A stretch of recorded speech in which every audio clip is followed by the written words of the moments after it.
Yes, y'all. I know. It's been a minute since you had some Taco Tuesday edition of I.O.W Sports. But hey, here we are to give the people what they want. Got to give the people what they want. Hey, Wildcard Mar in the building. Randy Wember is in the building. It's episode 495. Hey, a mixed bag of sports talk we got. All right. We can talk about a lot of stuff. We're going to dive into some NBA topics, of course, some NFL topics, sprinkle in some NCAA topics in there, and we might even talk a little WWE. You never know, we might talk about on this Mitch bag of Taco Tuesday edition. So, without further ado, hey man, let's get to the show. It's I.O.W Sports Show Late Night Owl edition with your man Randy Weber. Wow, come on, let's go. Yeah, Solid Hill TDS, what's up? Yeah, come on. I.O.W Sports Network, Late Night Edition. Let's go. Come on. We about to raise the bar. Wild card Mar. Everybody grab a seat, cause you know we about to spark. Late night sports talk. Modelo Le Cigar. Man, you don't wanna start. Wild card Mar. We about to raise the bar. Wild card Mar. Everybody grab a seat, cause you know we about to spark. Late night sports talk. Modelo Le Cigar. Man, you don't wanna start. Wild card Mar. Hey. L Boogie with the hot flame, ashtray full of top names, little tree for your membrane. This the 9-hour time frame. I just snatched up a 6-pack, got my hands on a lid pack, whipping up a little batch of snacks. Yeah, man, I think I'm all set. Late night, can't sleep. Go ahead and just tap in. Better grab you a cold one, and we about to get some laps in. Wild card on the microphone, he'll hit you with a couple flurries. Y'all need to just strap in for some entertainment sports commentary. We about to raise the bar. Wild card Mar. Everybody grab a seat, cause you know we about to spark. Late night sports talk. Modelo Le Cigar. Man, you don't wanna start.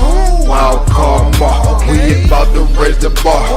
Wild card Mar. Yes, sir. What's good, folks? Hey, we are back in the building. Your man Randy Weber is here. I am here. Wildcard Mar. It's Tuesday, so it's Taco Tuesday. We about to get it cracking. A lot of sports to talk about. The Giants can't hurt me on a bye week. Or can they? Or can they? Yeah. So, no. Well, that's wild. That's probably one of the most creative names that you probably dropped on here so far. That's pretty good right there. No, we'll definitely talk some NFL for sure. Speaking of the Giants, we'll talk, some NCAA. A lot of things have been happening since the last time me and Randy have been on the air. But one of the things that I wanted to definitely pick your brain about was that whole Chris Paul situation. CP3, what a P stands for pink slip. My man got his walking papers by the Clippers. To set it up, so he already announced that this was going to be his last year. He wanted to go back to LA. All right. His family pretty much has made that their around the calendar residential place. He wanted to be around his family. He's up there in age. He wanted to be close to his family for the majority of the season. And so at least two teams, Lakers, Clippers. Right. Obviously, history with the Clippers, cool. That made perfect sense. I don't know what's good. What do you make of this? I get it, especially those who watch a lot of basketball and pay attention to some of the talks that goes around. I get it. CP3 ain't the most easiest guys to get along with because he's very demanding because he wants to win. And he's gonna, not be shy of saying, speak his mind. Hey, where are you at in this whole, Clippers just clipping CP3 out of nowhere? Okay, so I don't think that people are responding to this very emotionally. Very similar to the Damian Lillard cut with the Bucks. Like, oh man, like he came back for an injury, you and you're gonna do mans like this, and then he ended up going to Portland. Now CP3 on his retirement year is just like, oh, you're gonna cut him, you're gonna do mans like that. It is ultimately a business, and if you're not contributing, then you don't need to be on the team. It's not a charity. That's just how it is. That being said, I do think that the reasons he was cut, because he has been washed, he hasn't been good, and as the team hasn't been good. But them cutting him specifically for calling out their coaching, their management, their leadership, that's very indicative of the Clippers. And I think that that's more the story. It's not that they were in some way morally obligated to keep a washed player on their roster. It's, if you're doing this because you are trying to shield yourself from criticism, deserved criticism, because of how bad you were running this team with, I mean, what would have been a monster breaker roster in like 2017. Well, you know, everyone's old now. The decision to bring everyone in, like well past their prime, was not a good decision, clearly. And the Clippers don't know how to run an organization. CP3 is an experienced vet who, honestly, I would trust more than I would trust Tyronn Lue or Clippers ownership. And I don't think that they had an obligation to keep him on because he was not playing well. But I do think that it is indicative of a bigger problem within the organization of we will do everything wrong. And if you try to tell us that we're wrong, we'll cut you. I actually think one of the most fitting ways to end CP3's career would be him finally getting onto the Lakers for his last year. Yeah, I can see that coming too. Yeah, that would be a nice way to end it, like next to LeBron for his last year. I mean, obviously nowhere near what we were hoping for, but you know, just him in a Lakers jersey is to say that it happened. Yeah, they about 8 years too late. yeah, right. Like, it's kind of like the John Cena heel turn. Like, it's just nice that it happened. No, I just thought, and shout out to Bobby. He already talked about you're not allowed to talk Shador. We will talk Shador, but I'm gonna be. You're gonna like what I'm gonna have to say. I'm sure Bobby will like what I have to say. I'm sure he's not gonna be mad at all. No, but I will say this. It's just one of those things where me and Bobby were talking about it last Friday on Audible Podcast. Shameless plug every Friday, 7 p.m. Eastern Standard Time on YouTube, Audible Podcast. You know, and I thought Bobby did a great job of breaking it down.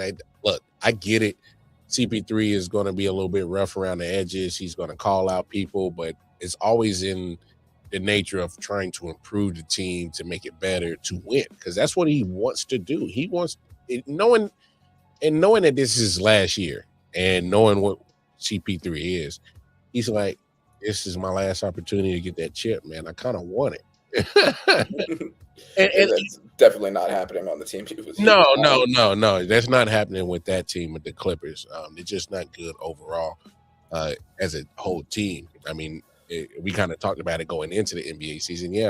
I was actually surprised at how bad they were. I was always had the reservations at the age of everybody, but like, you know, I mean, I predicted them to make the play-in and to win a game in the play-in. So I'm surprised by how bad they've been. I mean, they're going to need a lot to turn around, but you're talking about a lot of guys where, off of name recognition, I mean, 10 years ago, you were like, oh, who put this damn monster team together? But that's not the case right now with these guys. And I think they understand that. And obviously, you know, I'm pretty sure James Harden ain't trying to hear what CP3 got to say at this point in time in his career. Harden is especially stubborn player to have in this situation. Right? Yeah, I'm pretty sure Kawhi's like, yeah, Chris, calm down. So I'm pretty sure he ain't trying to hear nothing. And you got a very vet savvy team. They ain't trying to hear another old vet trying to talk to them. Like, hey, boy, call all that noise down, simmer down. But that's the thing, though. They do need it. Like, they're bad. Yes, that's the thing, Randy. Like, I'm sure that is how they feel, but that's stupid. They're bad. That's the thing, Randy. You talking about? You just said it. It's still the Clippers. They still haven't been the most properly ran organization from the previous owner, the one that got forced to sell the team. Mhm. And I know Ballmer is going to try to throw money at everything and think it's going to fix everything, but it's shown that it's not going to fix everything. No. And this team is really indicative of his philosophy of get a bunch of big names. Like, that has really been the way that the Clippers have moved, and that is how you get a team with all of these guys on it, because these are all very big names, even if they're not able to play winning ball right now. Yeah. And that, that's indicative of the rot within it. That's always been how they move. They try to make splash plays. The last time they brought in a bunch of like two really old guys that worked horribly, so they decided to double down on it. gave up the future of Shea Gilgeous for PG. So yeah, and look, I guess some things just never change. Some Tigers just don't change their stripes. When you got an organization that's been just functionally bad for so long, you could change the pieces inside the room, but sometimes you just got to change the whole damn room. Yep. No, that room's got to change. That's just what it is at this point. I mean, you can go on in different other sports entities and look at the same example.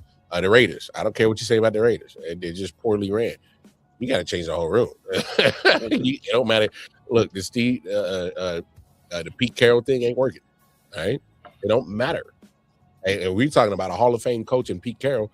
And, he can't turn that situation around. It's just a bad situation. And so I get it. Chris Paul wanted to go back home.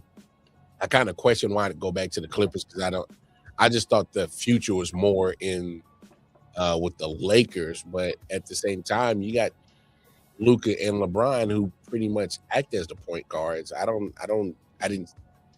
I guess I could see him coming off the bench, maybe playing 15 to 20 minutes and being a second line or third line point guard, maybe. Yeah, that would be what he would have to do if he's willing to do it. Mm-hmm. Because I don't see Luka coming off the point guard roles or even LeBron. No, yeah, they're both going to stay on ball. CP3 is going to have to. I mean, and it would make the most sense, right? CP3 would be by far the worst of the three of them right now. So that's where you'd put him. You'd put him on the bench. Yeah, he definitely can't start. I can't start him. Not over Luka. No, not over LeBron. No. So I mean, I don't know. It's just weird. But that's actually to switch the gears up real quick because I think as we speak of LeBron, we're not one of those podcasts, and just to give y'all forewarning for those who are watching and listening, thank you again. Like, share, subscribe, share. We don't typically talk very heavy LeBron James, and that's for a reason here. Because one, he's already highly talked about on a regular basis. Two is how many conversations about LeBron can you really have? Yeah, they've all been done to death. I still see the same arguments from people like so many years later. Everything's been talked about with him except this. But like always, every year that LeBron has played in the NBA, there's some LeBron scrutiny. And this scrutiny over the last few weeks was because his record has since been broken of him going so many games, at least scoring a minimum of 10 points. But where the scrutiny comes in, Randy, is one of the games that he kept to keep alive is the Lakers were out of it, only nowhere close to winning it. It's fourth quarter. He's still in the game. and he's getting his points. And I do feel, and I can't wait to hear your follow up on this, Randy. Here's where I'm at. All right, I get it. It's probably a streak he wanted to keep. I don't care about having that many streaks of 10 plus. I don't care. All right, if LeBron cares, then that's his prerogative, and he probably was like, "Hey, man, let me get my streak, whatever." I just think it's like, damn, man, are we really nitpicking at LeBron over everything?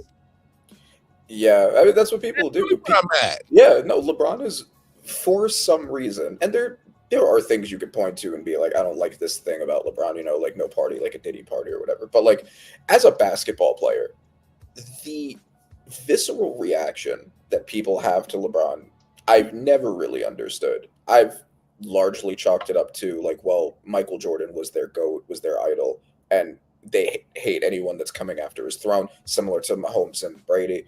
But I mean, and I think that at least having 10 points as a record is one of those very weird streaks that, like, Yeah, when we talk about this, if it was anybody but LeBron, like what 10 points, track of that? Whoever's averaging 10 points in the NBA is like not even a bench player quality. Like that's nothing. But who's keeping track of that? Who cares? Right. No, it's only because it's LeBron. And if he wants to get his streak in, I get it. I think that there's something to the criticism of, hey man, the game was out of balance anyway. It's better for the team if you rest now, don't risk another injury, and come back healthy. And prioritizing your own points is not doing anything for the team right now at that moment. I think that's a totally fair and valid criticism. Is it that big a deal? No, I don't think. I mean, coaches have kept starters in situations like that, and I think there's criticism that they deserve for it, but that's not like weird or that unique of a situation. It's only because it's LeBron and it has to do with the point streak. But yeah, I mean, it's I wouldn't have done it. I don't think it's a big deal. I think people have lost their minds. I think they will use any excuse possible to hate something that LeBron does, and I do think that it's a little weird. No, that plays a part to it. And you know me, Randy. I'm not the biggest LeBron fan. Me either. I've never been a big LeBron fan, and I definitely, now that he's been on my team since 2019, I definitely, I don't want to say come to affinity of liking him, but it's just more like I respect his career, because you just gotta give a man his props. Sure. Playing in the league 20 plus seasons at an elite level. Yeah, being all NBA for almost all of that. All of that. Like, come on, bro. Like, probably all of that. At least all NBA caliber. I'm just tripping. And Bobby says he also snapped the streak on a game-winning assist when he could have easily taken the shot. They don't want to talk about that. That's a valid point as well. Yeah, that's true. But like, I don't know. Like, does it really matter that much? I don't know. I just don't understand why it's such a people just want to fight about something. Like, why? Like, I don't get it. And yeah, I mean, you could say like, well, it's not as much of a sign that he's washed because he got an assist there. And yeah, sure, that's true. Whatever. Maybe the media did push him to prioritize it after the response to that. But like, I don't know, man. I feel like we're a very LeBron neutral podcast, and there aren't many of those where like either it's LeBron glazers or it's LeBron haters who like snarl at the thought of him, and it's just like, bro, like, well, he's a basketball player. Calm down. There's never been a happy medium when it comes to talking about LeBron, and that's probably, and to be fair, I think that's probably the number one reason why we don't talk about him a lot here on I.O.W. Sports, is because I don't want to be one of those podcasts that people come to where they're specifically either there to praise or hate on a certain individual. And I just can't do it. I refuse to do it. And, shout out to my podcast people that will specifically choose a LeBron to, catapult their likes and subs. Cool. By all means. I'm not hating the game because I understand how the algorithm game goes. Cool. LeBron is a very highly output algorithm. I understand that. But when we talk in sports, if we're not, if it's not really sports related, and to me, I don't think this is really, it is sports related, but it's like, come on, like, you're really scrutinizing a guy on about a streak that who even knew this was a real streak? Yeah, it's sports adjacent because it happens to be in sports, but it's not really analysis of any kind. It's just, it's just a thing. It's it's the equivalent of a Twitter post, but on like a podcast. It's like, relax. Like, I don't know. I don't care. Like, that's just where I'm at with the LeBron talk. And I mean, speaking of players that everyone has to have a very strong opinion on because Bobby brought him up, that would be a kind of a segue into the Shador talks if you want to talk about that. Perfect timing. Had a hell of a game last week, and shout out to myself for picking him up on my fantasy squad. He got me 50 points last week. But Me too. Yeah, that was I had a feeling, and I was right. He saved one of my weeks when all I had was Geno Smith left, and Oh, I just wasn't going to do that to myself. oh Lord, Ironic that they were opponents in that game. don't do that. Yeah. But okay, so what did you think of the Browns Titans game, and what did you think of the surrounding talk about the Browns Titans game? Well, I'm gonna say this. Hey, look, being pro Shador Sanders does not blind me for the fact that it is what it is when it comes to him. Do I agree with some of the situations he's been in? I don't agree with it, but I understand. He's still was he a fifth round talent? Absolutely not. He's been showing that he wasn't a fifth round talent. It is what it is. The draft has been done a long time ago. We're about to be in week 15. So I'm not going to rehash shit that's already been beat like a dead horse. At the end of the day, Shador Sanders has brought a lot of talk to Cleveland, a franchise that rightfully probably doesn't deserve it. Sure, and it's no, exactly. And I mean, the talk, all of it has to do with the weird decision making around Shador. So okay, so people who wanted to praise Shador for this game praised Shador, and people who wanted to hate Shador hated Shador, and that was always going to be the thing, right? Like in the Browns versus the Raiders, the response from the pro Shador people was he won. He won. His stat line wasn't impressive, but he had some crazy nice bombs and throws that didn't show up on the stat sheet. He brought some excitement to an offense that a lot of people been wanting to see. Right, exactly. Like Gabriel, yeah, right? like that throw to Isaiah Bond that set them up for the Wildcat doesn't show up on Shador's record. So like people can nitpick the Simpson touchdown, the screen pass, but at least that evens out. And then now with this game, like, well, he lost. Well, and we're going to talk about the context around him losing, but like the talk has been talk about that. But I can't gloss over his performances against San Francisco. It was okay. It was okay. Yes, I agree. He left some stuff on the table. He did. But I still think he was better than Dylan Gabriel, but that's not the standard right now, or it shouldn't be. But my main point is to be what we've always been fair about with Shador in here, even though we are both proclaimed to be pro Shador fans. We've also been fair in the criticism when it comes to him holding on to the ball too long, taking bad sacks. And that's always been going back to Jackson State. Right. So this is nothing new. All right. And I mean, there's lots of great quarterbacks that have that criticism. Aaron Rodgers had that criticism. Joe Burrow had that criticism, right? Like it's not something that would stop you from being an NFL starter. Not at least on its own, but obviously you have to work it out and limit it as much as possible, like they both did. So Shador had over 300 yards, I think 364, like closer to the 400 mark, 4 touchdowns. He did have that bad interception, and he deserves criticism for that bad interception. It was a big mistake. However, he played so much better than any quarterback the Browns have had since I can remember in that game alone. That I don't understand. I don't understand how you don't look at this and plan to build around him rather than planning to replace him. And to what people are going to say, he lost.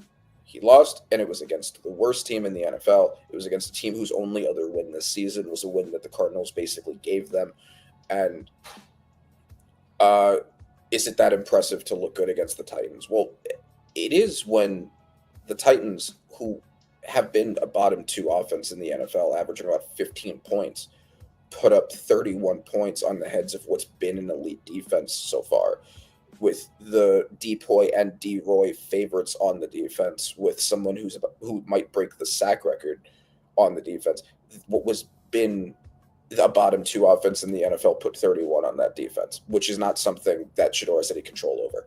The interception did help set a score up for them, but Shedeur more than made up for it with what should have been a game-tying comeback. And Shedeur was taken off of the field for the Wildcat, which became its own whole conversation piece. And it is weird because Stefanski wasn't known for being a big Wildcat user at any point before getting Shedeur, to my knowledge. And I can understand the plausible deniability, the counterpoint of, well, he was bad on the first the first 2-point conversion, and when they did do Wildcat in the Raiders game, it worked. So if he wants to make the argument like we did that for that reason, I can kind of understand that. I do think that it is weird that all of a sudden you're messing around with Wildcat that much when you never did to this degree at any point I can remember. Hey, Randy, let's just cut this shit, man. Timing is everything. All right? And the timing of pulling Shedeur is what is really the fireable offense. It was a bad call. The question is how much of it is Stefanski actively just being stubborn about Shedeur versus a real football play that just looked bad in context. And I think there's a conversation to have about that. You can't give me an explanation to explain that. You got the hot hand and you take him off the field. I agree. I wouldn't have done it either. My point is, I think it's important to look at what the defense would be, and Stefanski didn't really give this, but the defense would be, we had a 2-point conversion with him, and he messed it up, and we ran Wildcat, and it worked the most recent time we ran it. Man, he better have the most imaginative defense for that one, because I'm still scratching my head at, if I got the hottest hand, I keep him on the field. No, and I agree. I'm just of course, and I don't think that, you're running Wildcat at that point in the game with somebody who's not a quarterback. And, I don't think that it made a lot of sense. I do think that there's still serious stubbornness when it comes to Shedeur that has been really hard to defend. Apparently the Browns are still thinking about, or still are leaning towards, we're going to end up drafting a quarterback next year. Which depending on how Shedeur plays the rest of the season, it would be a waste if you fucked yourself over with that Deshaun Weinstein contract. You now have the worst contract in sports history, and you still have it. You don't want to offset it a little bit by keeping your 5th round, getting paid pennies quarterback who's been good enough to be a starter. We're not talking. He doesn't have to be Patrick Mahomes. He can be Bo Nix, and you could win with a Bo Nix. If he's at least that good, he's an NFL starter. I mean, Cleveland, especially with the elite defense and run game that they have, if they just get a good pass game, also, they could do damage with Shedeur.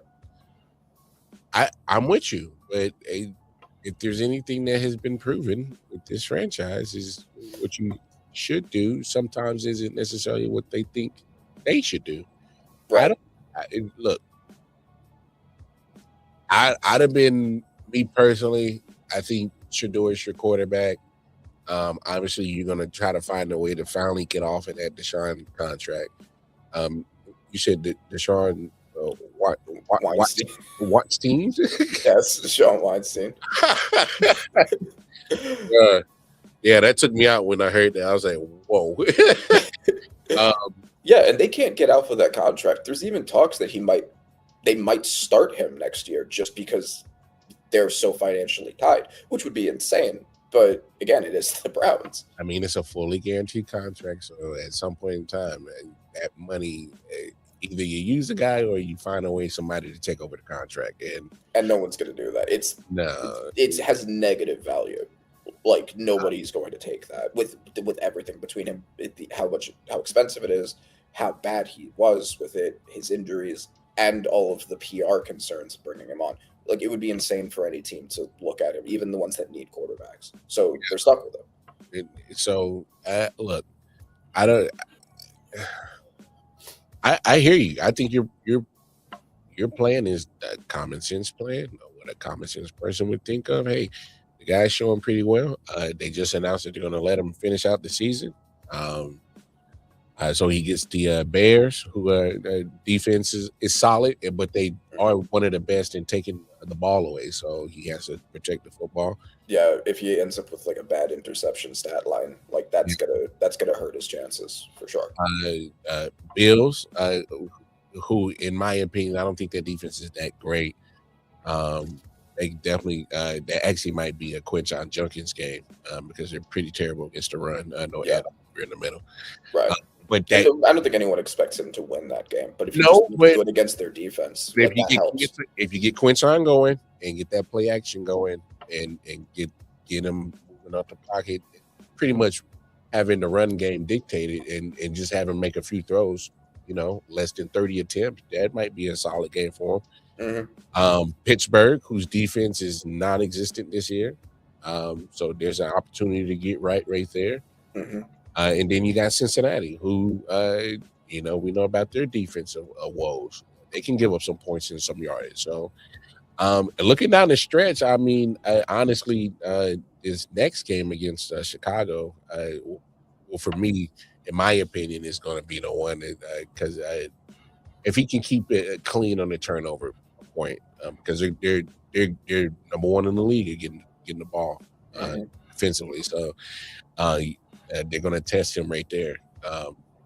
See if you can be clean with the football. And more times than not in his whole career between Jackson State and Colorado, Shedeur was relatively clean with the football. Again, does he need to clean up holding on to the ball too long? Yes. Trust him open reads. Does he not take, don't take the bad sacks? Absolutely. Those are still things that had, look, again, Tigers don't change their stripes. They were a problem, coming up in the game. Now that he's in the NFL, it's still an issue. Yes. Does he need to improve on it? Yes. But Tigers don't change their stripe. What you try to do is minimize those things. So that's all you can really do. And I think Shedeur is smart enough to understand that. And I will praise him on this. And I don't do a lot of glazing on this show, but the fact that he's been answering the questions so professional, whether he means it or not, he's answering it in a very professional way. And most quarterbacks I know wouldn't be able to, comprehend that some of these guys are trying to fall you to a word salad. He's clearly smart, like the way that he didn't take the bait for the Stefanski dig. Yeah, like he clearly knows what he's doing. Yeah. Like, I don't necessarily agree with for his benefit, not because I think that it shows bad character. I don't, but for his own benefit, I don't agree with every decision he makes. But he's clearly smart, and he's clearly smart enough to know when someone is trying to get a clip out of him, right? Like, having one of the most polarizing football players as a father will help with that. Yeah. Come on, you already knew one of the first things that Prime was going to groom him on is, hey, man, don't fall for the traps. Yep. Don't fall for the traps. All eyes on you at all times. And all this and all that. There was no doubt about that. But I wanted to definitely make sure that he gets his recognition on him from being a professional about the situation, knowing that some of these guys are trying to trap him into some more word mumbo jumbo. But hey, that's just the name of the game. And another person that's been around the game, as we kind of recap NFL Week 14. So the Daniel Jones injury to the Colts was bad. Yes, it was, and I told them, I warned them, not necessarily specifically about the injury, but he did have a pretty bad injury history with us. Yeah. And then, of course, Anthony Richardson, and typical Anthony Richardson, no shade thrown. I'm just being honest. He can't stay healthy. He had a freak accident, popped the cord in his orbital bone and broke it. That's such a freak accident. But and I'm not trying to be funny. It does speak to him missing time again. I mean, that's been his knock since he's been in the league. Because he got drafted very high with limited reps at Florida. He wasn't. I think he had 1 year as a starter. So you knew he was going to be a development project. He can't stay healthy, so they had to go to Riley Leonard. And you know, he also got hurt. That's rough. Yeah, not only did he get hurt, but no disrespect to Riley, but if you can play defense against Tim Tebow, you can play defense against Riley Leonard. Yeah. So imagine this, being 44 years old and you're a granddad. He's a pop. Where are you going? Well, son, I gotta dust his old shoulder pads and helmets off and get ready. Bless you. Thank you. Yeah, no, that's Pop gotta go play ball. Yeah. No, and I said this at the time when they made the Sauce Gardner trade, when they gave up their next 2 firsts. I said that was a horrible decision. I know that he'd been playing mostly very well up to that point, but we've seen him have streaks of good play before, especially early in seasons that then came off. In his 2022 run, the team ended up 9-8 because he started off really hot and then started to simmer down. Not to the degree he did here, but yeah, he did. He has very significant injury history. He missed most of his last 2 seasons with us. You had to do so much around him to make him work, with Jonathan Taylor having like a Hall of Fame season and one of the best offensive lines in the NFL. You know, you had to set it up so perfectly for him. And then for you to look at that with such a small sample size and say, we don't need these firsts for the next 2 years. We'll take a corner. Daniel Jones has proven enough. They learned nothing. They learned nothing from watching us do the same thing. He said they learned nothing. They learned nothing. And now I don't know what they do. I don't know what he's going to look like when he comes back. I know he's out for this season, so they don't really even get to look at him anymore. So they don't really know what they have with him. He was horrible in the Steelers game and bad basically from that point on, the one right before they made the trade. And he's been bad since. Their streak has cooled down tremendously. The Texans look like they might be the best team in that division now. Jaguars possibly also.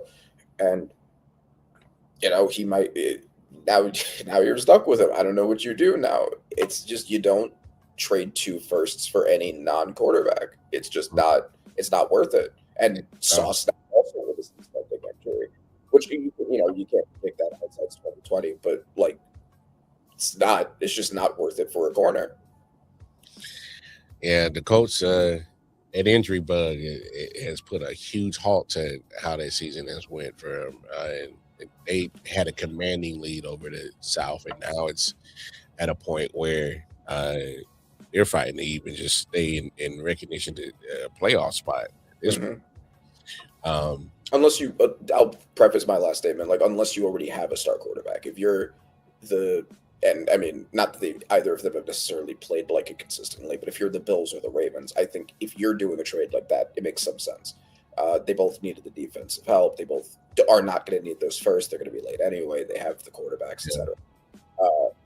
Bills are not in that position. But they've lost to both the Texans and the Jaguars. So yes, that doesn't bode well for tiebreakers when it comes to divisions. That's for damn sure. So.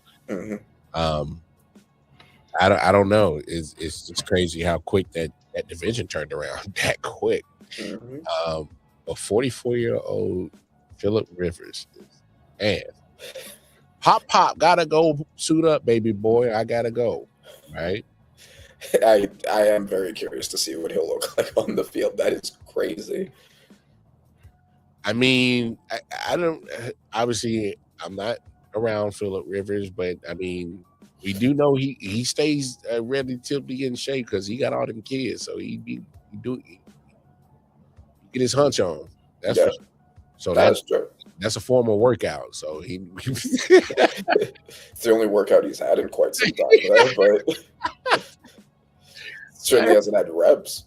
Hey, yeah. So now when it comes to throwing the football, I don't know how many reps he's been getting, but I do know that if I remember, he was at least around high school football. I think he was coaching high school football, if I remember correctly, at least recently.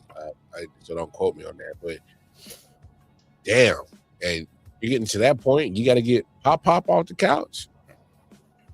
That's where they're at, and unless he has like a weird Joe Flacco run, If he goes off and Lord.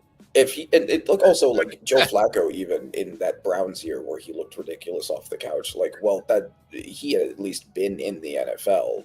Rivers has not for like 5 years. Yeah. So that's not even necessarily likely. With 2020 COVID, yeah.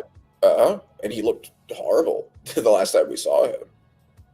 I don't know about that one, Coach. Like, okay, we'll see. What else is going on in the league? I was that's your team. I'm sure you don't want to talk about them. Talk about them. Okay, well, obviously, me and my man Chris Dow, shout out to him, Airhead Chief Podcast, the other podcast that I normally do on Tuesdays, dedicated to the Chiefs. Look, obviously, I'm not going to go too in depth. You can check out everything that I said over there. This is just unusual, but I need to preference what I'm about to say for everybody who's not a lifelong Chiefs fan like me. Pre Patrick Mahomes, this is a typical Chiefs season. Yeah. Because I'm used to growing up getting the ups and downs, shoot myself in the foot. Then 1 week we look unstoppable, then we look like trash the next week. And so I'm used to the roller coaster up and down. All right. This is a typical Chiefs season.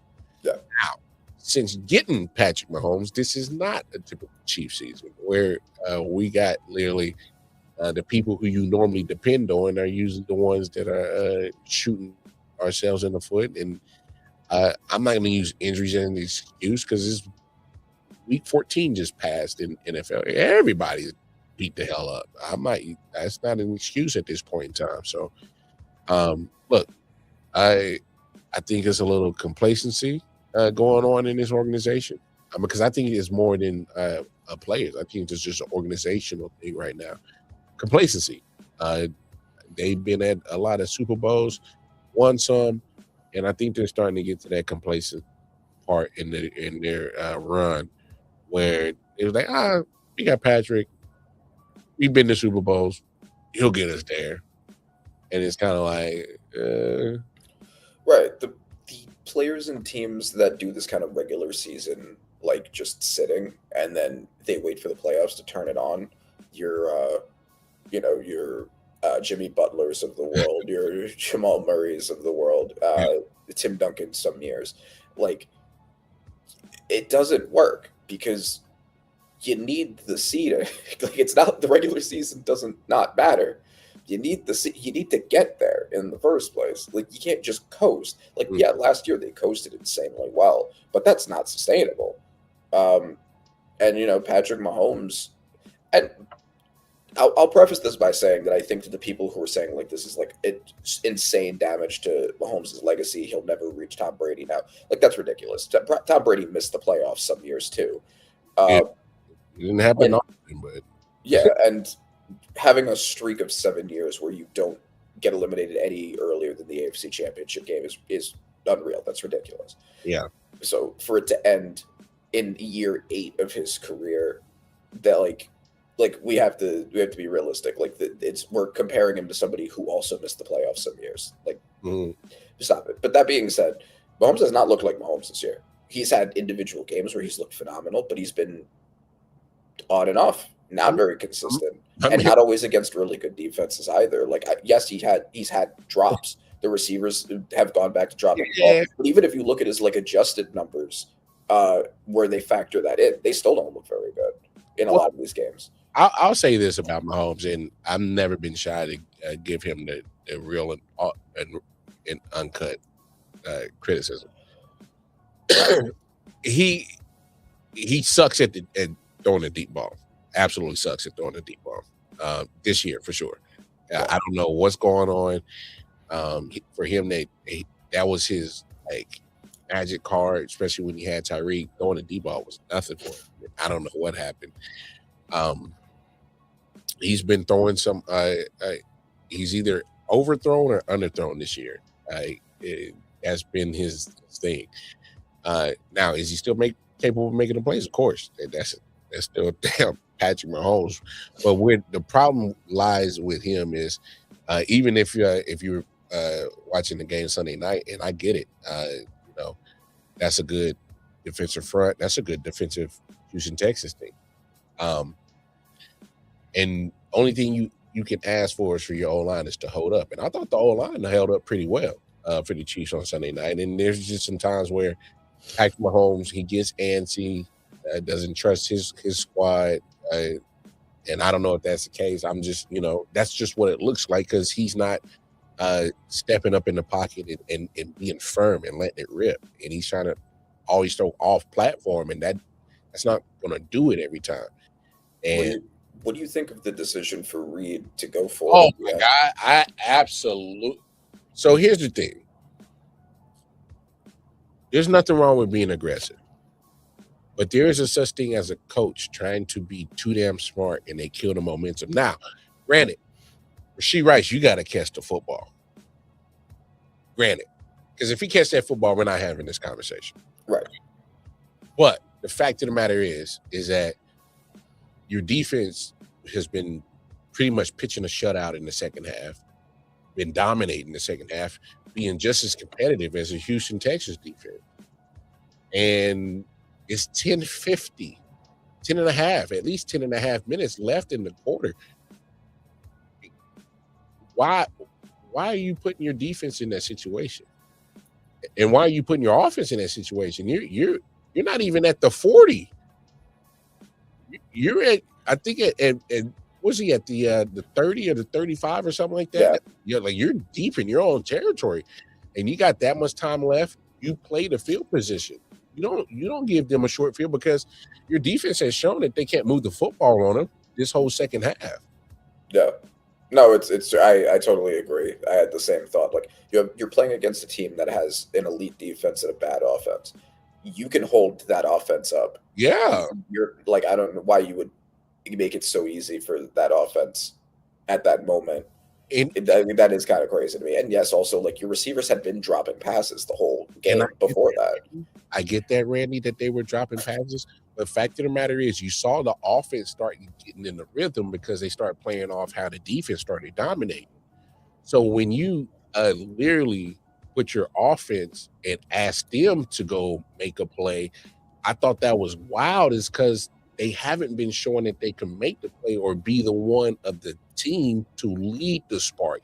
The defense was holding that game down for the Chiefs. Yeah, but that's what I'm saying, right? Like the offense had not looked like an offense exactly in that position. That's because in part of the receivers dropping passes. So the fact that one of them dropped a pass again is not that situation. Exactly. I'm 1,000% with you in that scenario right there where you can't put your offense in a situation to expect them to make a play when they have already shown that they are not capable of making plays right now. Right. When your defense has been showing that, hey, the only thing the defense didn't do was get the turnovers. Yeah. But yeah, I mean, like CJ Stroud looked absolutely lost in that game for big stretches of that. Like he was like overthrowing people. Now he did make a couple of plays in that second half that I was kind of irritated with the defense. I'm like, yo, y'all worked your asses off to get them to this third and long, and you let them convert. And I'm like, yeah, bro. So I will give CJ Stroud his credit on some of those throws deep in that late in that fourth quarter. When I was like, okay, sure. But he had not looked like a quarterback that I would look at and be like, it's not like classic Mahomes or like if I put the ball in his hands in this game, he's marching all the way down the field, right? They said he only completed 3 passes in that second half, and all 3 of those was conversions. Yeah. But yeah, that's exactly it. So yeah, very weird decision making from Reed there. And yeah, I mean, you still technically can make the playoffs, but it's not looking like it. What do you do? You go from there when Travis Kelce leaves to go be a house husband, and I'm okay. But the problem is that they and me and Chris were talking about it. I think it's and I agree with what he said. It goes to making sure that the organization starts looking at their philosophies a little bit different, because Andy Reid has to do his job at being a better play caller. Absolutely, situational awareness and all that stuff that he's always been toted about being one of the best. Well, start acting like it, bro. Because now I'm starting to feel like this is starting to be looking like that back half of when he was in Philly, where it's kind of like that inconsistent shit. Then next thing you know, that man's out of a job. And I'm not saying that he should get fired. What I'm saying is that I guess the complacency of being at the mountaintop is got y'all feeling yourselves a little bit too much. And I think I need to get rooted, get grounded. And maybe missing the playoffs might snap a little, all right, yeah, we've been, smelling ourselves a little bit too much. And because if you've been that team at the top for these last 7 years, what do you think every other 31 teams in the league are trying to do? Inherently, they're trying to find a way to beat the guys that's been at the mountaintop for the last 7 years. Yeah, for sure. And I also wanted to ask what you thought about this. So, because Travis Kelce very likely is retiring after this season, do you think this would be for the draft, a good Kenyon Sadiq destination? How would you feel about that? Go back to the Mahomes throwing to the middle to a big tight end. Well, to be honest, that's worked. If you look at this comment right here from Crafty Southpaw, shout out to Crafty, man. Hey, love you, man. You've always been very supportive of us the last few months. And I agree with that statement because I think Rashee Rice is supposed to be the guy that's supposed to take over those intermediate middle routes from once Kelce. Because to be honest, Rashee Rice is the number one option right now. And he should be, because he's supposed to be the future. And if you look at some of his route concepts, they're almost very similar to being, zone beaters like Travis. And now, obviously, you're not trying to replace a Hall of Famer at the actual tight end position. Is going to be hard to do. We know that, of course. But the fact of the matter is just that it needs to be Rashee Rice, as in he has to, because that wasn't just his first drop this season where he dropped some, crucial passes. All right. So that's what I'm saying. Like, if this were to be the Kenyon Sadiq situation right there, and I wouldn't hate that. You're taking a lot of pressure off of Rice to be that guy if Sadiq ends up working out. He doesn't have to be a Hall of Famer, but if he's the next line of like Tyler Warren's, then like you're good. Obviously, we'll see how the season plays out, and we'll see the draft order at the end. Obviously, Chiefs normally are usually picking at the back end of the first round. But if you're not used to scouting for the I'm not scouting to the mid part. So I'll say this: even if you don't get Sadiq, I've always a component of, hey, maybe a change of scenery from somebody like a Kyle Pitts, still kind of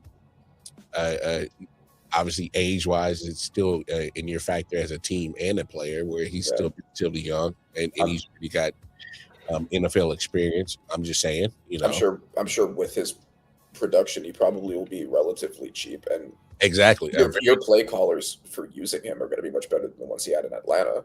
Oh, without a doubt, and so I wouldn't be a Debbie Downer on that option if they decide. Look, at the end of the day, this is just a season where the Chiefs are just not themselves. Very undisciplined, very complacent, very shooting themselves in the foot type of team this year, and it's everybody. Everybody with a damn arrowhead on their logo or their helmet or their sweatshirt, whatever. If they get a paycheck with an arrowhead on it, everybody involved in it. It's just not living up to the standard of what's been going on since you got Patrick Mahomes in the building.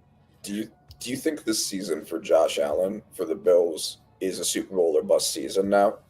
He's never had an easier path to the Super Bowl than he does this year. We was just talking about that. The guy who stopped him 4 years straight might not even be there. Like, his contemporaries in the Big Four, exactly. Both might not be there. No, Burrow's not making it. They're 4-9. They're not making it. Yeah. The Ravens might just because their division is weak, but Lamar does not look like Lamar. The Ravens are 6-7. They still got some work to do. So even if you get either of them, that's not necessarily like those aren't world beaters you're playing against this year. Yeah, and the Ravens have to win that division. Because if they don't, they're not a top 17. No. So they got to win that division, and that's also pressure on Pittsburgh to maintain their lead now that they got the tiebreaker over Baltimore. Yep. So that division, those two teams right there are going to be crazy. But you bring up a great point. We were just talking about it earlier on the other podcast. There's no, it's not looking good for Patrick. It's not looking good for Lamar. Burrow won't be there. So if that's the case, that you and the Buffalo Bills are in the playoffs, and you can have a scenario where the Steelers win that division, that automatically puts Baltimore out, and the Chiefs can't win the AFC West. So they literally had to get in on the wild card with some help. Right. And the other teams that would be on the AFC side, you have the Broncos, you have the Patriots, you have the either Baltimore or the Steelers, you have the Chargers, Texans, Jaguars for right now, and So those are beatable teams. Like the Broncos and Texans defense might give Josh Allen real problems, like the Texans defense did earlier this season. And that's but these are all. You're not going against a prime Chiefs right now. Like, all of these teams are beatable teams. Like, that goes back to the conversation we've always had. That's rough. That goes back to the conversation we've always had about Sean McDermott. If you can't get that, if you can't get to the Super Bowl with that path clearly so cleared for you, without the Grim Reapers of quarterbacks that's been just a pain in your ass, we better start talking about Josh Allen like we've been talking about Lamar. Like, I get that Allen has better playoff stats, but if he gets into the playoffs like this and can't even make the Super Bowl, like, you know what? He needs to get some of that flame that Lamar's gotten. And I'm with you, but I'm gonna actually throw Josh Allen some bail right now. And I normally don't do this because I think Joe Brady, the offensive coordinator, and Sean McDermott are not doing the Buffalo Bills any justice. And here's what I mean by that. I get you want to put the cape on Josh Allen and want to say, hey, this is our offensive game plan, is have Josh be our hero, be our Superman. And I get that. But you got to realize the temperature in the room, all right? And understand that James Cook is a dog at running back. And damn it, when he gets that offense going, it looks so different. Yeah. A couple of fumbles aside. Well, hey. No, I'm saying that legitimately. I'm not taking a shot. Like, a couple of fumbles aside, he's been phenomenal. It happens, time to time it happens. But like you said, this man James Cook has. I think he has at least 2 games when the man put up 2 bills. Yeah, he's done a great job, and the Bills have looked better with the ball in Cook's hands more. Offense looks so much better when they run the offense through James Cook first. Yes, and then have Allen do superhero shit when needed. After the fact. Yes. I'm with you. And I keep screaming it at the top of my podcast mountain, like, will y'all understand Buffalo Bills coaching staff, that offense runs so much better when you make it a focal point to get James Cook to cook and let Josh pick up the scraps. What do you think it says? And this isn't like I recognize how great Josh Allen is, at least like overall. But what do you think it says about him? Because Jalen Hurts, and I think deservedly, gets a lot of slack, gets a lot of attacks because the offense basically only works when he's spending most of it handing the ball off and getting his tush pushed and all of that shit. Like when it's time for him to dominate through the air, it looks so much worse. And what that, having the least rush attempts last year, what that tells everyone is like, well, okay, you're a product of the people around you, not yourself. And I think that's fair, and I think that's justified. Does Josh Allen not deserve to get looked at, considering how much better the offense is through James Cook than through himself this year? He definitely deserves criticism because, there's still going to be moments that Josh Allen is going to be Josh Allen. Yeah. And because, perfect example, that game against the Tampa Bay Buccaneers about 3-4 weeks ago, the man started off making bonehead turnovers, looking like a scrub. Yep. And then next thing you know, the man rails off 6 touchdowns. So that's the thing that comes with Josh Allen. I mean, he's like Brett Favre. He's boom or bust. The erratic play, exactly. The boom or bust it's erratic as hell, but like the rewards are big rewards, but the downfall are bad mistakes, bad turnovers, bad sacks. Right. It like one of those sacks against Houston, the dude was running. What are you doing running 25 yards behind the line of scrimmage, holding on to the ball, throw the ball away, bro? Yep. Like, what are you doing? And obviously, before anyone thinks that what I'm saying is that Josh Allen and Jalen Hurts are the same, they're not. Josh Allen's obviously much better, but I think that it's important to look at when the team's offense is significantly improved by taking the ball out of a quarterback's hands. Now, here's my problem with Jalen Hurts. I think you're actually a phenomenal quarterback. It's just that you're not a consistent phenomenal quarterback. Phenomenal is a lot. Well, no. When Jalen Hurts is on, he can be on. That's true. I think you could say that about a lot of people. The matter is how often he's on when the team needs him to be. I don't think he does that a lot. Hey, he's had his moments. Jalen Hurts is my J.R. Smith. Because when J.R. Smith get popping, he'll drop 50 on your head. Yeah. When J.R. Smith get popping, he'll drop an easy 30, 40 on you. But Jalen Hurts does also deserve a big brink of the criticism for the way the Eagles have been, because it was very similar 2 years ago. The Eagles collapsed once Jalen Hurts lost the support that was holding him up. When it was all on him, he couldn't do it. Last year, it was all on Saquon and the offensive line, and he had the number one defense, and so they won a lot. He had the least pass attempts in the NFL. Now this year, they need him to be a hero again because Saquon's not doing it. The offensive line's not doing it. And that was a point I was about to get at, Randy, right there. All right, so I'm gonna actually throw Jalen Hurts some bell. His team is actually set up the way that I wish the Buffalo Bills were set up. They are a run-first team. Yes. All right. The problem is that what's the difference between last year and this year? There's no 2,000-yard rusher going on this year, baby. Yeah, exactly. All right, and if you need a 2,000-yard rusher next to you, like, how good are you individually? And so here's my thing. Same thing with Daniel Jones this year with Jonathan Taylor. We've seen Jalen Hurts come up to big plays. We've seen him have good games. But this year, it's like, bro, you're missing the throws that are just right there. Mm-hmm. I can't explain it. Look, because I've always been a big Jalen Hurts fan. And I thought if he can, I don't know what it is. I don't know if it's the play calling. I just think they got to get back to their fundamentals of the run game, because that's how they were built. And whether it's Saquon getting it, I don't know if they need to utilize the RPO a little bit more and Jalen to get it going. It needs to get back to that, because that's what opens up Devontae. That's what opens up AJ.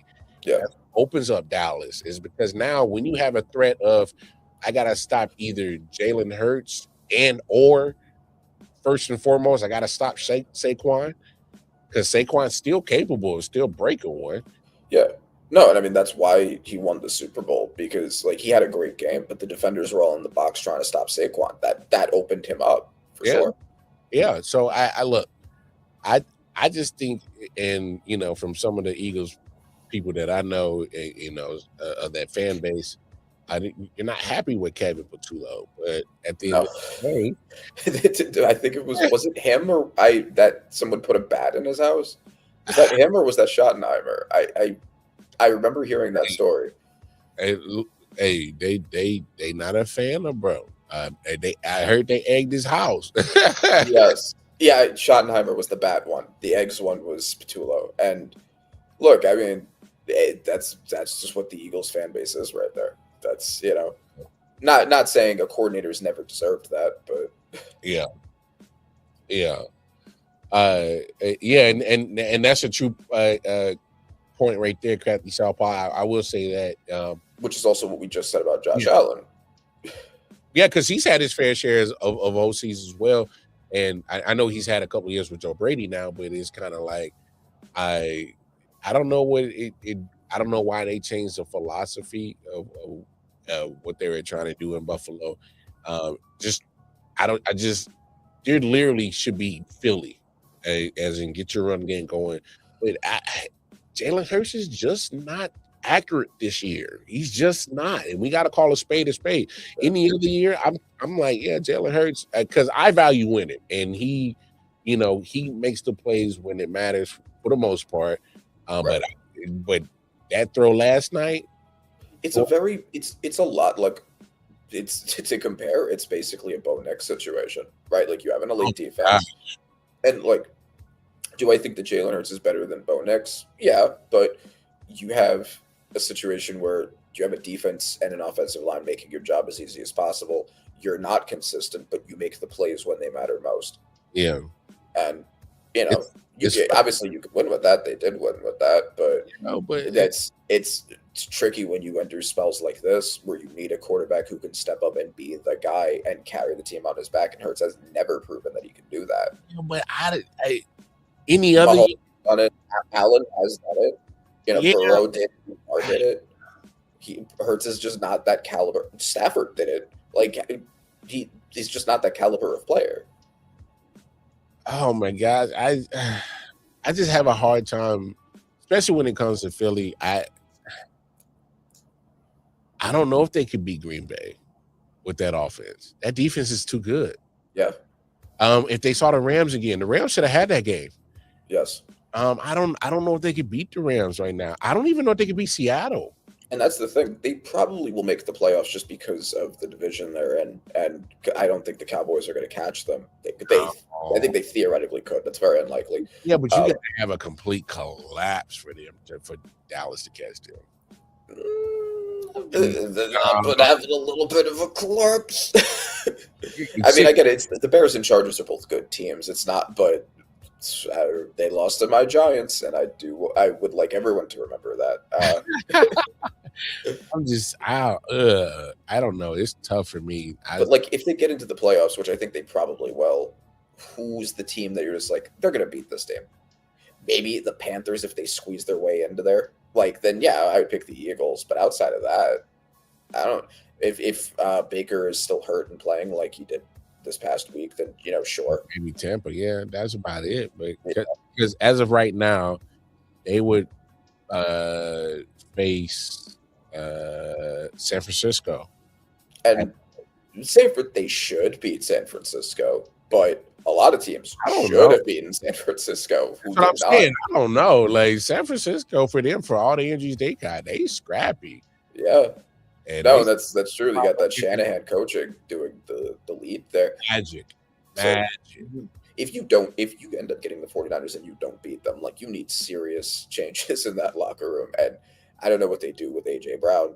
I think it's hard not to justify not keeping a receiver of that caliber, especially when your quarterback really needs that. But fighting for those touches and then causing losses of games, it's like that meme with the guy in the hot dog cart that like drove through the wall, and the guy in the hot dog costume is like, we're all looking for that guy. We're looking for the problem. Who's the problem? And it's like, I don't know. I don't know what you do with AJ Brown now.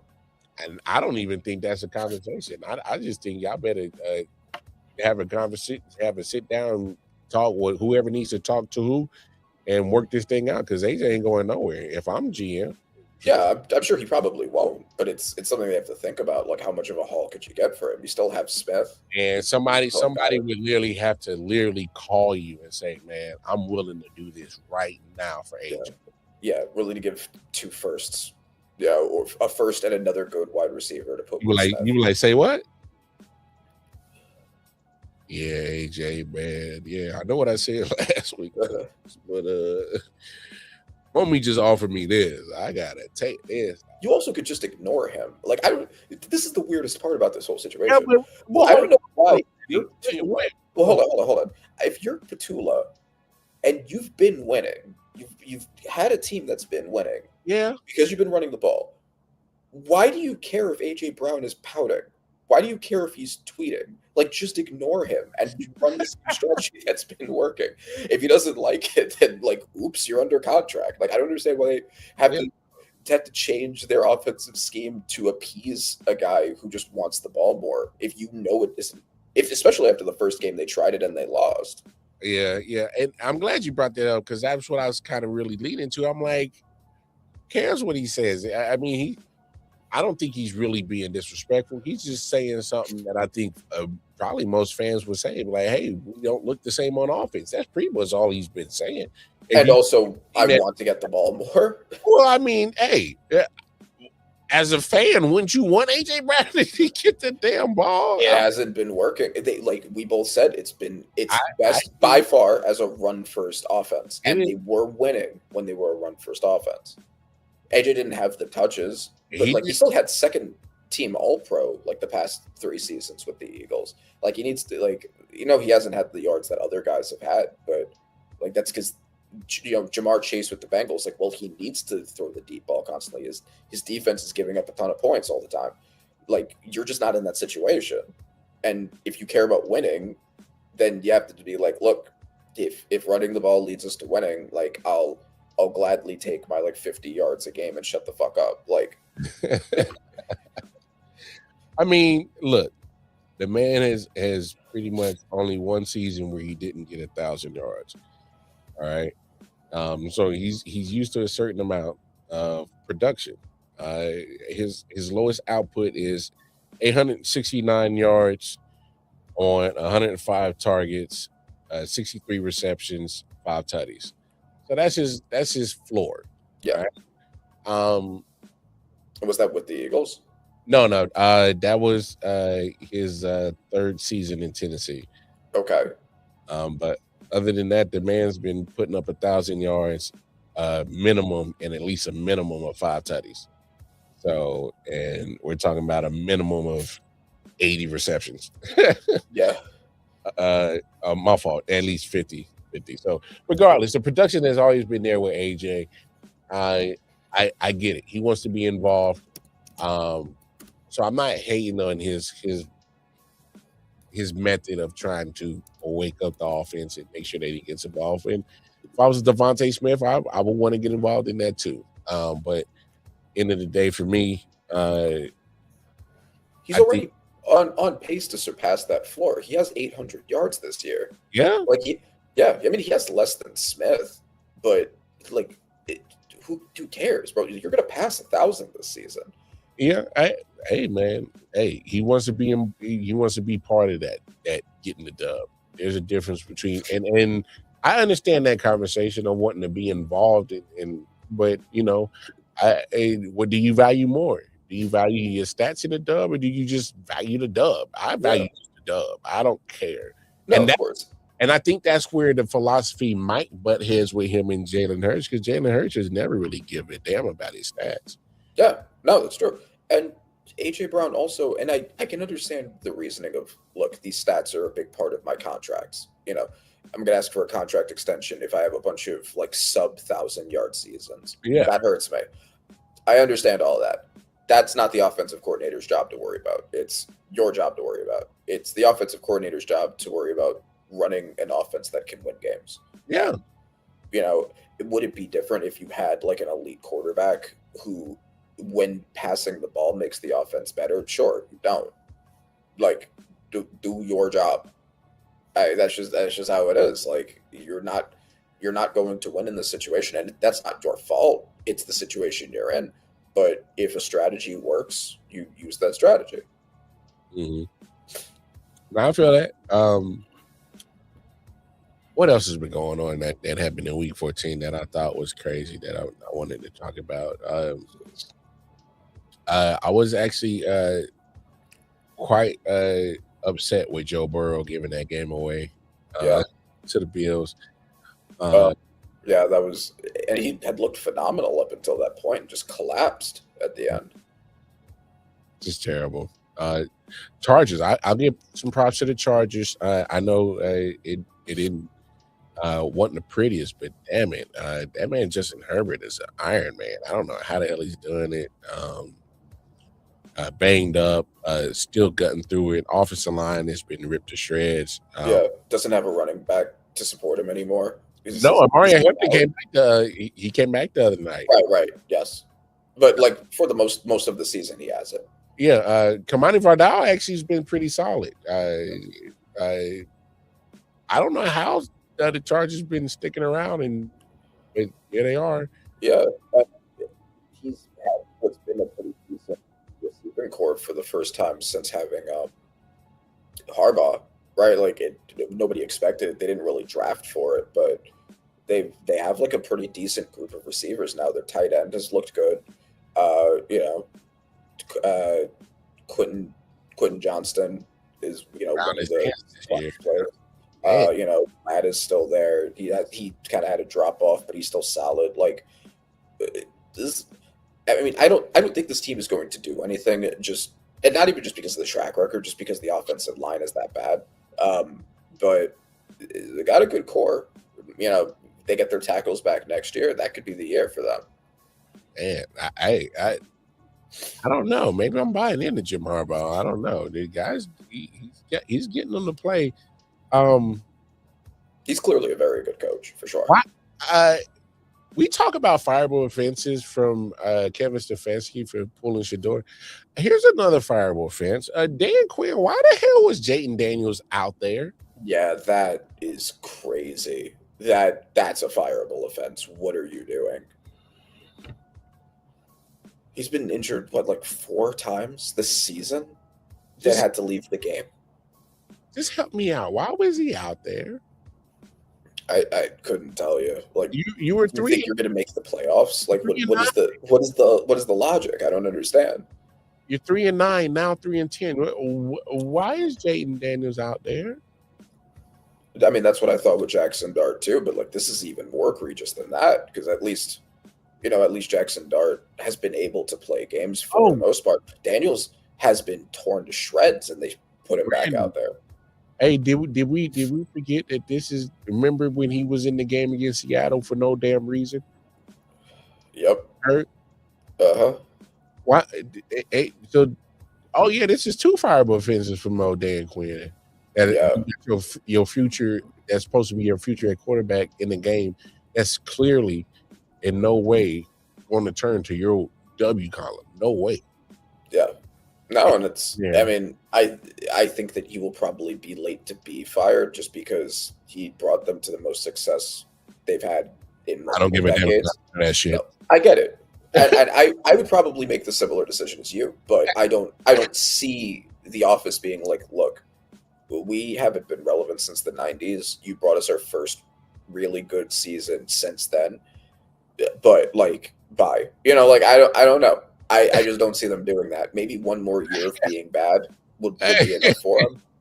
Hey, Crafty, I'm like, bro, what are we doing? Yeah, I mean that's what gets come to everybody's mind. And like, are we serious right here that we just learn from that?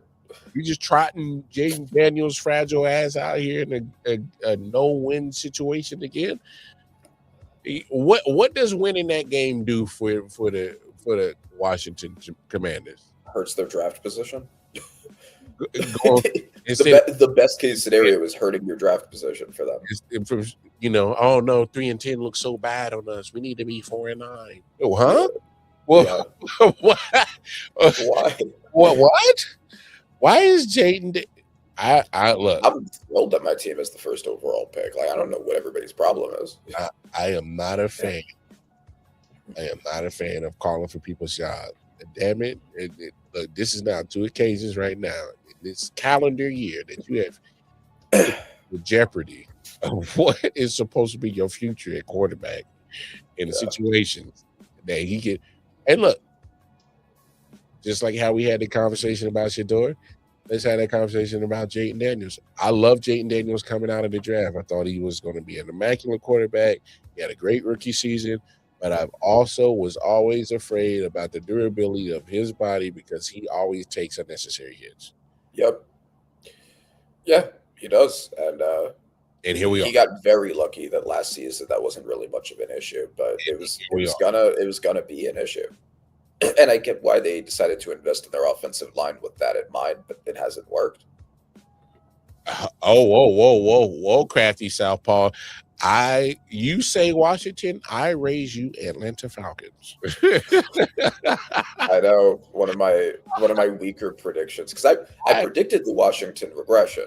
So I didn't predict it to be this bad, but I was right about the regression. Falcons, I give up. Like I gave up weeks ago on that one. I will raise you Atlanta Falcons as the biggest disappointment. We'll see what Penix looks like when he comes back. I don't know.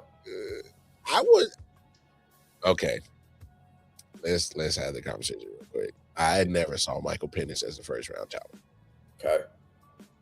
I thought he would. I'm like, damn, you could have got that joint in the third, bro, fourth. But in hindsight, we know that there's a good chance that the Broncos would have taken him had they tried that. I mean, that's fine. Look, take your lumps, man. You just gave Kirk $100 million, bro. You better deal with that shit, bro. So just no, of course, bad management to do both. And like for the people saying like, well, Kirk was washed, so isn't it good that we had someone on the roster, a first round quarterback? It's like, no, because either it was a mistake to draft him or it was a mistake to pay Kirk Cousins. It can't be neither. Like one of those decisions was a mistake. They might both be mistakes. One and four. Yes, it's looking possible that both of them were mistakes. Okay, so obviously, no disrespect to Michael Penix about the speedy recovery knee issue. Those were prevalent. Again, we following the theme of Tigers don't change their stripes. He's been having knee problems since high school. Yep. But he's a relatively old rookie on top of that. Yeah, he's 25, almost 26 years old. So time is of the essence that you need to squeeze out of that orange. Yeah. And the orange is actually partially contaminated by the time you got them.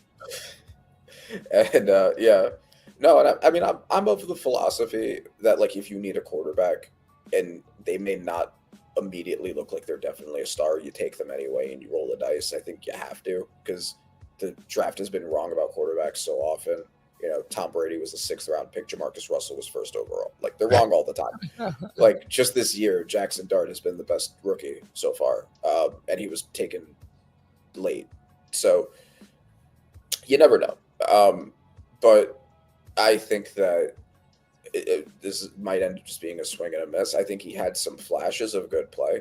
I would give him another year. You don't really have any means for placing him anyway. So I got you. Yeah, they don't have another first this coming year. So I would give him another chance and then see what happens in 2027. But not looking great. And he didn't necessarily look great when he was in. I mean, he had some really good games, but he also had some really bad ones. His completion percentage is sub 60. Like, and with a pretty good supporting cast around him, which is why I bought into them. Yeah. Not good. Not good. Nah, he has crazy arm talent, and he gets to throw to Drake London, and he has Bijan right there. Like we'll see, we'll see what happens next year. And see, and that's was really was the perplexing thing is, even if it wasn't Michael Penix, Kirk Cousins, why are you struggling with these talented roster? Like, what are we doing? So yeah. I don't think Raheem Morris was the answer either, but you gotta just grab onto somebody when you need them. Raheem. Oh, you about to fuck it up for the brothers, bro. Yeah, I don't know if you fire him after 1 year, but not good results, and I don't think anybody expected good results. Hey, look, I'm not a fan of one and dones, but damn it, I can make a case on why Raheem would be one and done. Yeah, no, it's true. I mean, I don't know, for him also another year. Unless someone great comes along, but yeah, 2027 might end up looking really bright for the Falcons. We'll see. They're gonna have to do something. Yeah. Look, we normally don't talk a lot of college football. I do watch college football. I know Randy kind of keeps tabs on what's the important things. Yeah. And one of the biggest things that's been coming out, obviously, the college football playoff rankings that came out, and there was one team that was left off, and they are mad about it. So much so that they are setting precedent. Well, it's not precedent, but it's happened before that some universities have declined to go to a bowl game. But in the aftermath that they did not make the college football playoff, they are intentionally passing on a bowl game. The Fighting Irish don't look so fighty because, look, I get it. You pissed off. You didn't get the college football playoff. But hey, man, look, even if you got players opt out who got draft status, this needs to be an opportunity for your underclassmen to get some PT and put something on film and show what they can do. Okay, so can you explain why they got locked out of the playoffs, kind of the way the playoff structure is, why it's an issue? Because I don't really understand it. If I can't even answer that, because I don't even think they even know how this committee comes up with who comes in the 12 playoff teams. Now, there are automatic qualifiers for some like the Big Four, like obviously the champion. Right. So it's like all the conference champions make the playoffs? Well, the most important conferences. All right. And look, I'm gonna be honest. This college football bracket looks a lot like a college football 25 or 26 on PlayStation. Because no disrespect to James Madison or Tulane, I love the fact that they're getting an opportunity to win a national championship. I love it. Here's the downfall. It's going to show if they get their ass blown the hell out. It's going to show the disparity of what NIL, what money, what facilities, what certain things do when it comes to universities. Because James Madison got to go to Oregon. So did Notre Dame have a better record than those two teams? Is that why they're mad? Like they didn't win their conference, but they had a better record? Was it something like that? Here's another issue with this, Randy. Notre Dame doesn't have a conference. They're an independent university when it comes to football. Oh, that's weird. Okay. So anything they do is based off of how their record is set up. So it's important for Notre Dame to year in and year out is to schedule a tough schedule and win them. And because now with the playoff, 2 losses doesn't disqualify you anymore.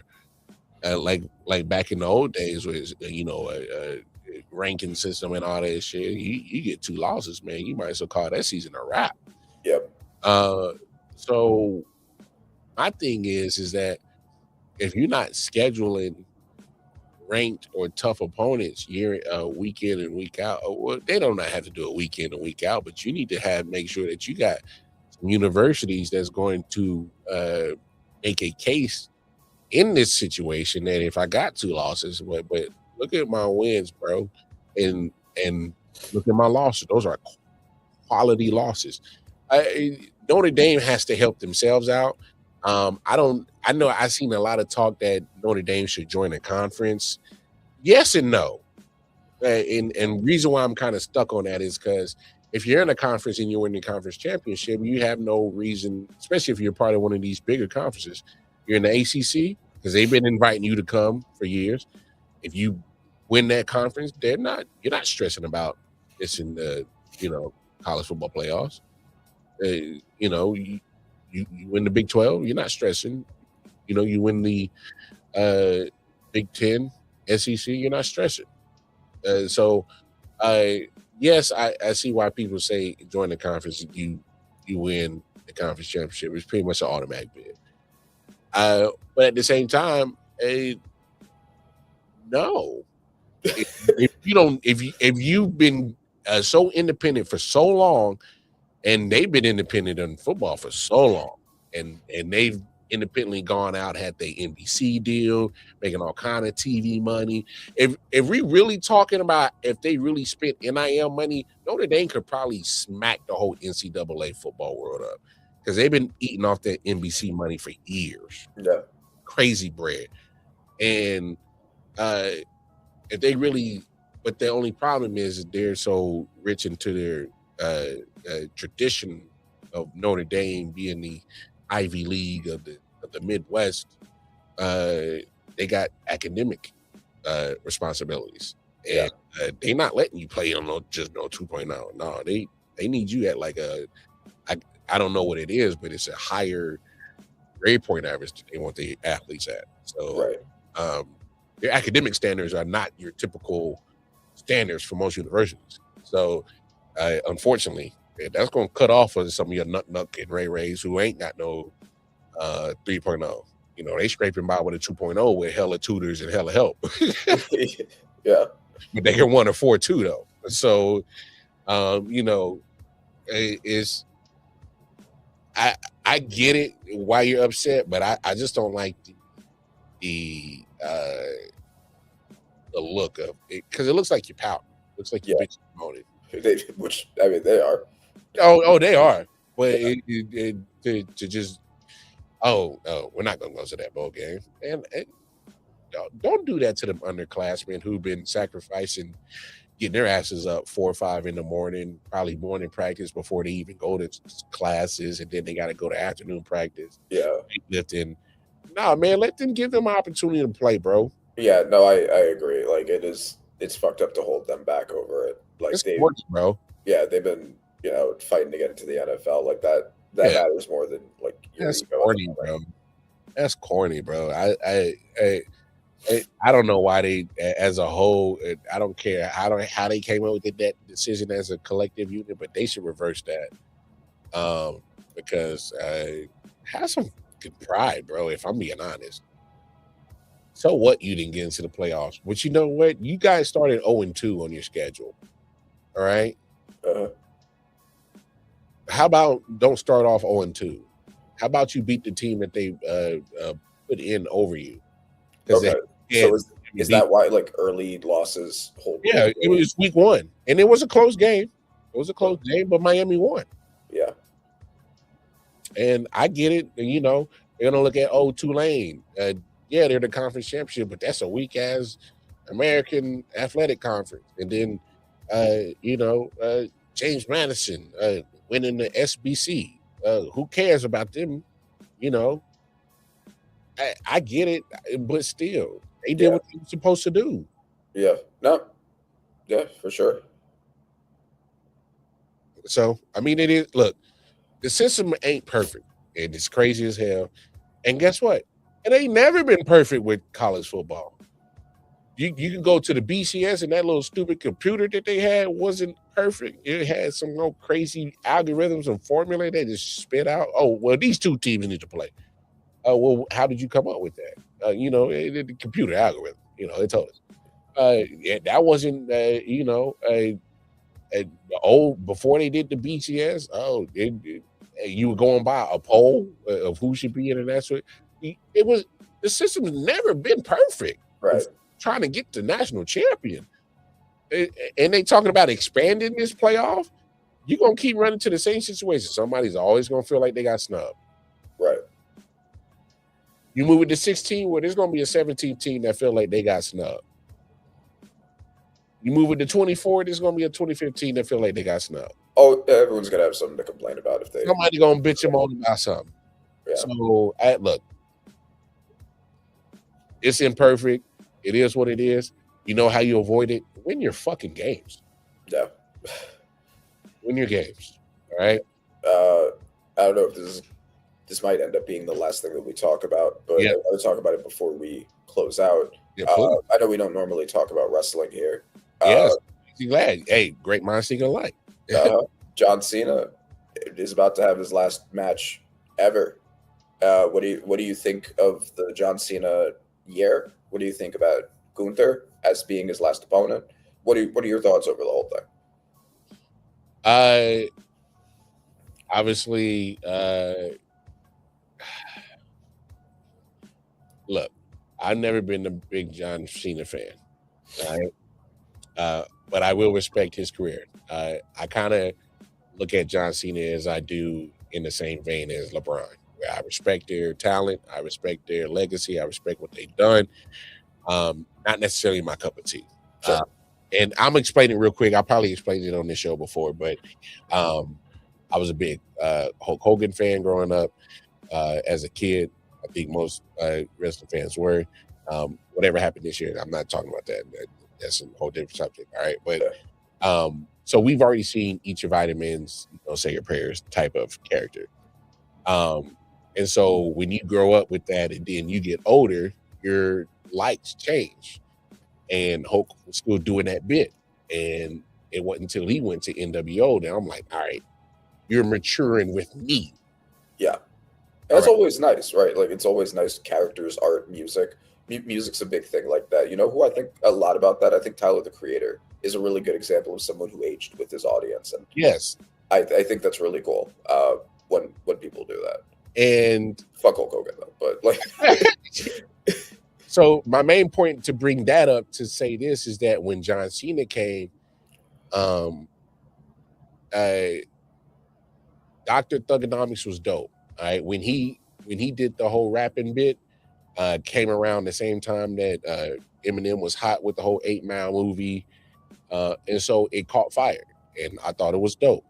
So I'm like, all right, I can relate to that. I love rap. He got nice skills. And it was cool.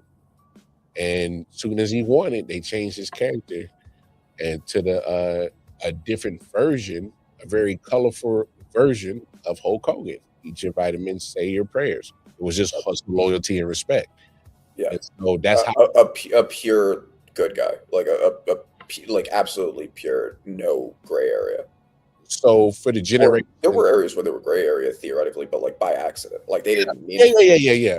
But for me, it was in the same general ballpark of eat your vitamins, say your prayers. It just felt it was just a modern version of red and yellow Hulk Hogan for me. So that's why I never got into John Cena once he did the hustle, loyalty, and respect bit. Okay. So I look, take that aside, his overall career, obviously, he was that next superstar past Rock, past Austin to take the torch and take it to another level. Yeah. Obviously, there's some counterparts in there. You can throw in Randy Orton, Edge, Triple H. But aside from maybe Triple H, none of them were like the top guy. Austin and Rock, like that was Cena. Yeah, that was Cena. We're talking about the money maker, the needle mover guy. So that was him.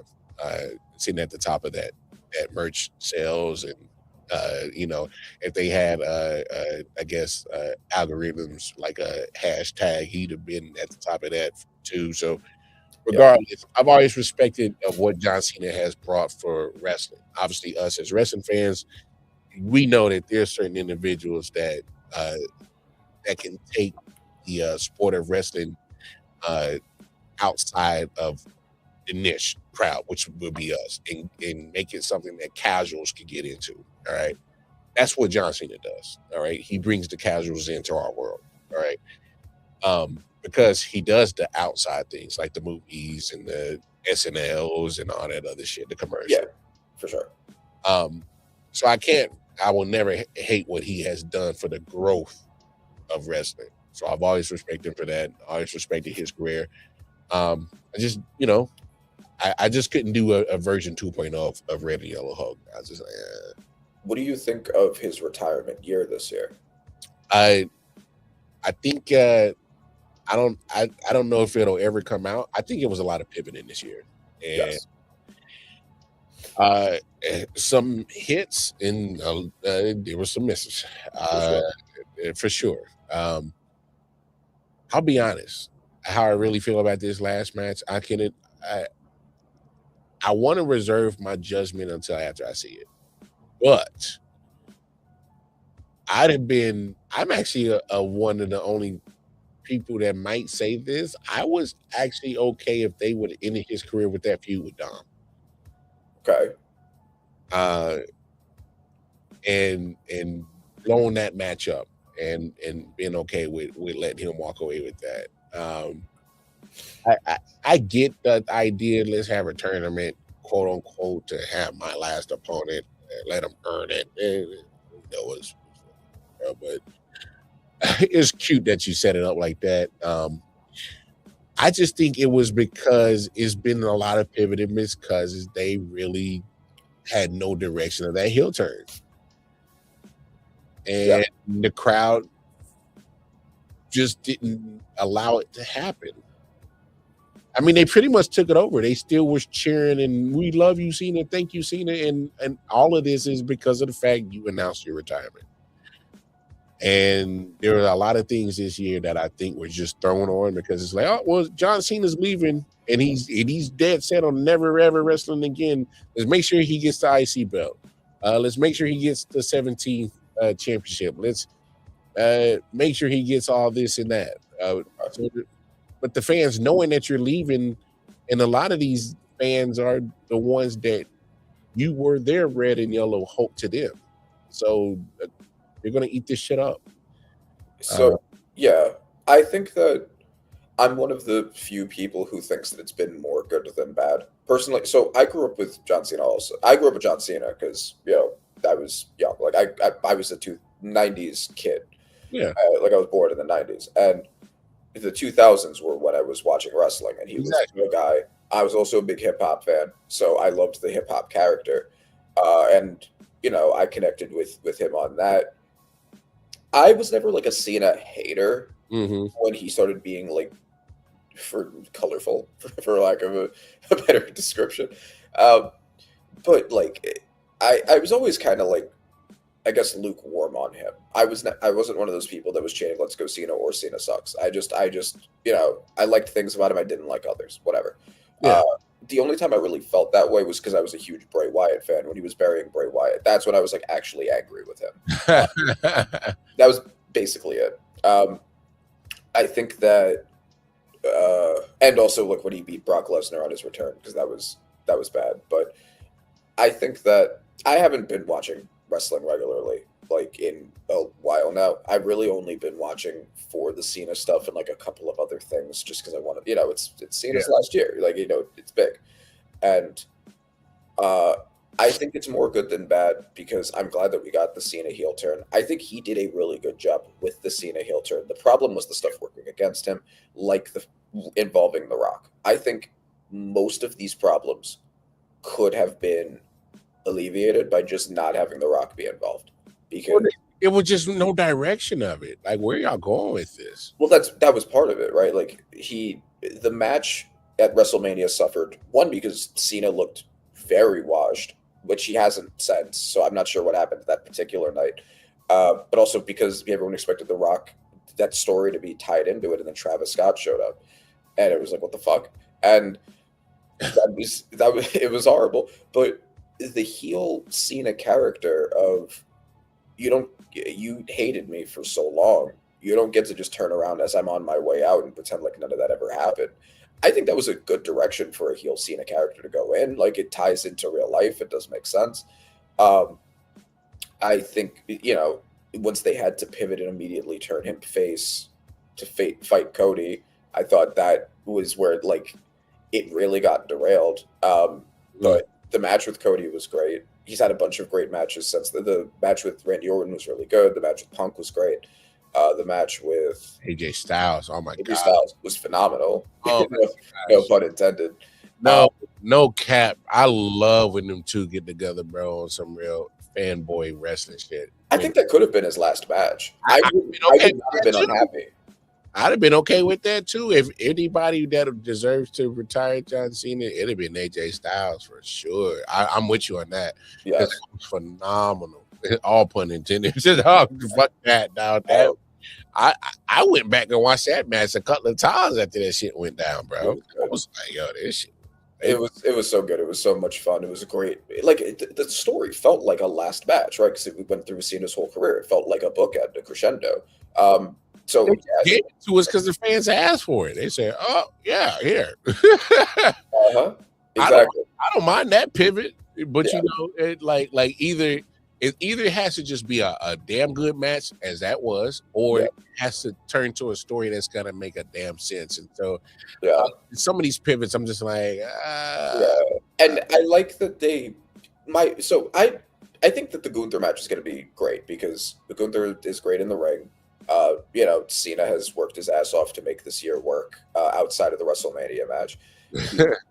He I think, like a real Ivan Drago, like brutal, like stop it. That man's 50, like as he's like bleeding. Like they could do something cool with it. That would make it a really good last match for Cena.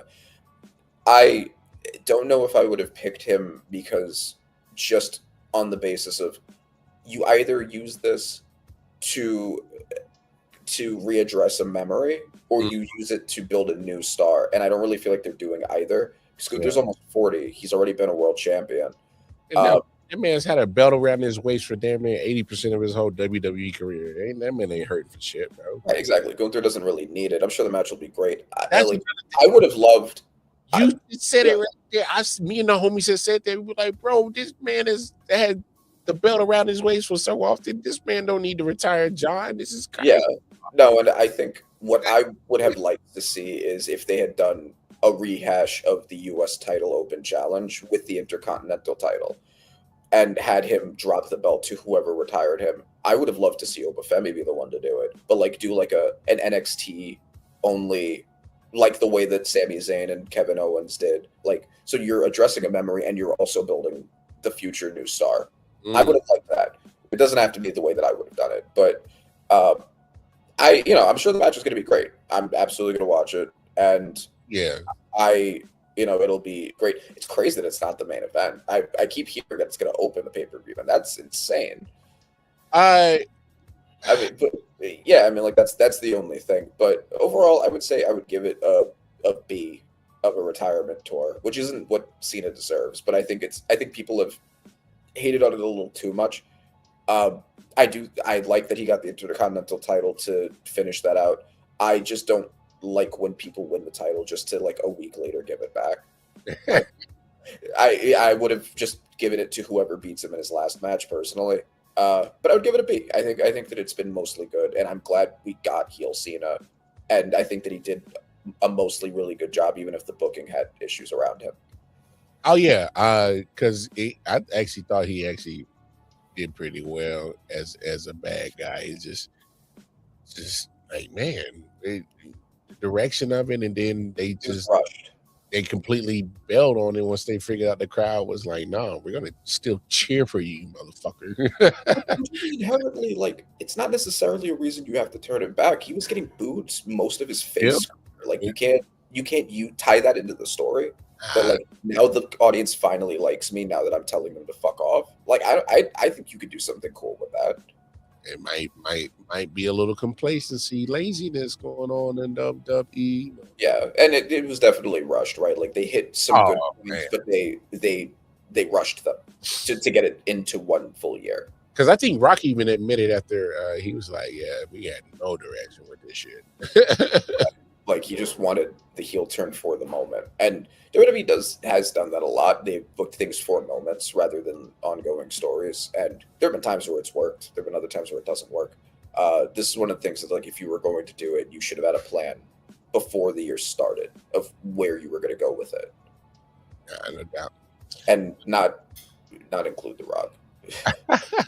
It just didn't need that. Yeah, but hey, man, no matter what side of the fence you sit on when it comes to John Cena as a wrestling fan, I think one thing that we all can agree on, his impact on the game, his his aura that comes with the name John Cena.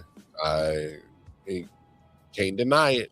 Like or hate him, the man is important to the growth. Just in general, what he has helped bring, open up a lot of eyes. So a lot of casuals know who John Cena are. Mhm. They may not know everybody, but they can definitely point out a John Cena. So, hey man, this was fun, man. As always, man, always dope to get back in the lab and cook it up with you, my brody. For sure. Y'all know we are. Find Randy. You need some audio needs. Answer on Acid on Instagram. All right, y'all know what that is. Hey, tap in with me. That's why you gotta hit that like, share, subscribe button. Never know when I'm dropping content on the I.O.W. Sports Network. And of course, my Twitter, KCYKamar, for all the other content that I'll be dropping. So until next time, myself, Randy Weber, we are out of here. I'll let y'all. Can't see us. Hey, shout out to Tony Ayo. He needs to get more credit on that. Facts. Yes. Hey, I'll let y'all. Yeah. Solid Hill TD, yes, what's up? Yeah, come on. I.O.W. Sports Network, late night edition. Let's go. Come on. We about to raise the bar. Wild card Mar. Everybody grab a seat, cause you know we about to spark. Late night sports talk. Modelo cigar. Man, you don't wanna start. Wild card Mar. We